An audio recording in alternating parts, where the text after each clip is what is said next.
আসসালামু আলাইকুম কাকা।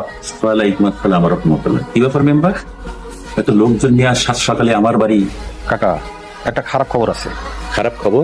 কি খারাপ খবর? গত ভোর রাইতে শনিবার জহির বরকত কাকার গরু চুরি করার সময় গ্রামবাসীর কাছে হাতে নাতে ধরা গেছে। ও, সে চোর চুরি করছে, আবার ধরাও পড়ছে। তা আমার কাছে কি, থানায় যা পুলিশ আছে? মাদু সাহেব, এখনো একজন চোর ধরার বাকি আছে, আর আমরা খবর পেয়েছি সেই চোর আপনার বাড়িতেই আছে। আমার বাড়িতে সেই চোর ধরতেছে? কে সে চোর? আপনার ছেলে আব্বাস। অফিসার, মুখ সামলায় কথা বলেন। কি সব আবল তাবল বকতেছে? এটা সত্যি না, আমি কসম করে কইতেছি, আমি এসবের মতো জড়িত না। ওরা সব মিথ্যা কথা কইতেছে। এই, ওকে নিয়ে চলো। আমার ছেলে ভালো হয়ে গেছে, 5 ওয়াক্ত নামাজ পড়ে, কোনো আড্ডাতে যায় না। ও চোর না, ও চুরি করে নাই। আব্বাসের মা, কান্নাকাটি বন্ধ করো। আমি আইনের মাধ্যমে আমার ছেলে জামিনের ব্যবস্থা করুম, কোনো টেনশন করো না। আল্লাহর উপর ভরসা রাখো। যদি পারো রাতে তাহাজ্জুদ নামাজ পড়ে আল্লাহর কাছে ফরিয়াদ করো। এই, তুমি সকালবেলা কই গেছিলা? আর যাইবা তো আমার কইয়া তো যাইবা। কোন থেকে উঠে আমি তোমার না দেখে টেনশন করে গেছিলাম। আর কইও না, এই এলাকায় মেম্বারি করতে করতে আমি পাগল হয়ে যাবো। সকাল শুরু হয় খারাপ সংবাদ দিয়ে। আব্বাস আছে না, হ্যাঁ, আর গ্রুপ নিয়ে বরকত চাচা গরু চুরি করতে ধরা গেছে। ওসি সাহেব আমার ভোরবেলা ফোন দিল, ওই পুলিশ নিয়ে গেছিলাম ওই বাড়িতে, ধরে নিয়ে গেছে। মাদবুর চাচার ফোন আব্বাস?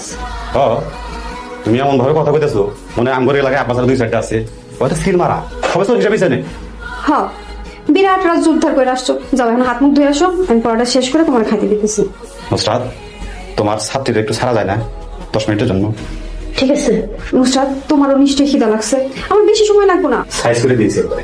মিনিমাম 3 বছরের জেল, পরে জীবন অর্ধেক শেষ। 3 বছর পরে জেল থেকে বাড়িব, এমন কাহিনী করে দিব বাকি জীবনে শেষ। আব্বাস চুরি করে নাই, উনি চুরি করতে পারেন, উনি নিজেরা বদলায় ফেলাইছে। চুপ করো। ওর কত বড় সাহস, এই শিবন মেম্বারে গায়ে হাত দেয়। আর আমি কি কইছিলাম? আব্বাস, তুই মৃত্যুর আগে মৃত্যুবরণ করে নিছিস, যেমন কর্ম তেমন ফল।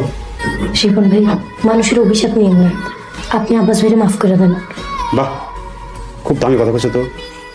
আচ্ছা ঠিক আছে, তুমি ওই কাকি পড়া শেষ করে ওই জায়গায় এসো। ওই আব্বাসে কিভাবে ছুটানো যায় ওই নিয়ে তোমার সাথে একটা সলা পরামর্শ করুন। আমার ছেলে গরু চুরির সাথে জড়িত না। আমার ছেলে ভোর 4:30টার সময় আমার নামাজ পড়ার জন্য ডাকে। আমি আমার ছেলেকে নিয়ে বাড়ির থেকে বের হয়ে মসজিদে গিয়ে জামাতের সাথে নামাজ আদায় করি। নামাজ শেষে ইমাম সাহেব আমার ছেলেকে 1 ঘন্টা আরবি তালিম দেন। মাদু সাহেব, এসব আদালতে বলবেন, এটা আদালত না, এটা থানা। অফিসার, আমি যতটুকু জানি আপনি একজন দায়িত্ববান পুলিশ অফিসার।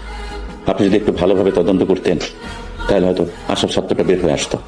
আপনি মুরব্বী মানুষ, তাছাড়া ছেলেকে নিয়ে বিপদে আছেন, আপনার সাথে শক্ত ব্যবহার করতে চাই না, আপনি দয়া করে আসুন।